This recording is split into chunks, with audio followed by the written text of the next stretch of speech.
ഈ അടുത്ത റിപ്പോർട്ട് വന്നു, അതായത് ഇന്ത്യൻ പോപ്പുലേഷന്റെ 70% ആളുകൾക്കും വൈറ്റമിൻ ഡി ഡെഫിഷ്യൻസി ഉണ്ട് എന്നുള്ളത്.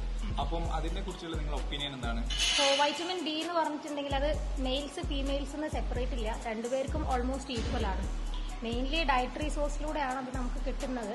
പിന്നെ സൺലൈറ്റ് എക്സ്പോഷർ, നമ്മുടെ നാട്ടിലെ ആൾക്കാർക്ക് ഇപ്പൊ സൺലൈറ്റ് എക്സ്പോഷർ കുറവായിരിക്കണം മേ ബി. പിന്നെ ഡയറ്ററി ഇൻടേക്കും ഭയങ്കരമായിട്ട് കുറവാണ്. പിന്നെ മെയിൻലി എന്താണെന്ന് വെച്ച് കഴിഞ്ഞാൽ ഇപ്പോൾ ഉള്ളത് വർക്കിംഗ് പോപ്പുലേഷൻ ആണ്. അതിപ്പോൾ ഇങ്ങനെ കാറിൽ എ സിയിലിരുന്ന് പോകുന്നു, അതേപോലെ തന്നെ എ സി റൂമിലിരിക്കുന്നു. ഇന്ന് വെയിൽ കൊള്ളുന്ന എക്സ്പോഷർ വളരെ കുറവാണ്. അപ്പൊ അതൊരു മെയിൻ റീസൺ ആണ്.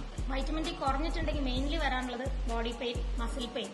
ഈ വൈറ്റമിൻ ഡി നമ്മുടെ ബോൺസിനെയാണ് മെയിൻലി സപ്പോർട്ട് ചെയ്യുന്നത്, ബോൺസ് മസിൽ പെയിൻ. അപ്പൊ ഇത് കുറയുന്നതിനനുസരിച്ച് ചെറുതായിട്ടൊന്ന് നടക്കുമ്പോഴേക്കും ഇപ്പോഴത്തെ ഒരുപാട് ആൾക്കാർ യങ്സ്റ്റേഴ്സിന് പോലും ചെറുതായിട്ടൊന്ന് എന്തെങ്കിലും ഒരു എഫേർട്ട് എടുക്കുമ്പോഴേക്കും ഭയങ്കര ബോഡി പെയിൻ, ഭയങ്കരമായിട്ട് ടയേർഡ് ആവുന്നു. അതൊക്കെ ഇതുമായിട്ട് റിലേറ്റഡ് ആയിരിക്കണം. പെട്ടെന്നുള്ള ഈ ടയേർഡ്നെസ്, അല്ലെങ്കിൽ 1-2 സ്റ്റെപ്പ് കയറുമ്പോഴേക്കും ജോയിന്റ് പെയിൻ, കൈവേദന, കാലുവേദന, ഒന്ന് വർക്ക്ഔട്ട് ചെയ്യുമ്പോഴേക്കിനൊക്കെ ഇല്ലേ, അതൊക്കെ ഇതുമായിട്ട് റിലേറ്റഡ് ആയ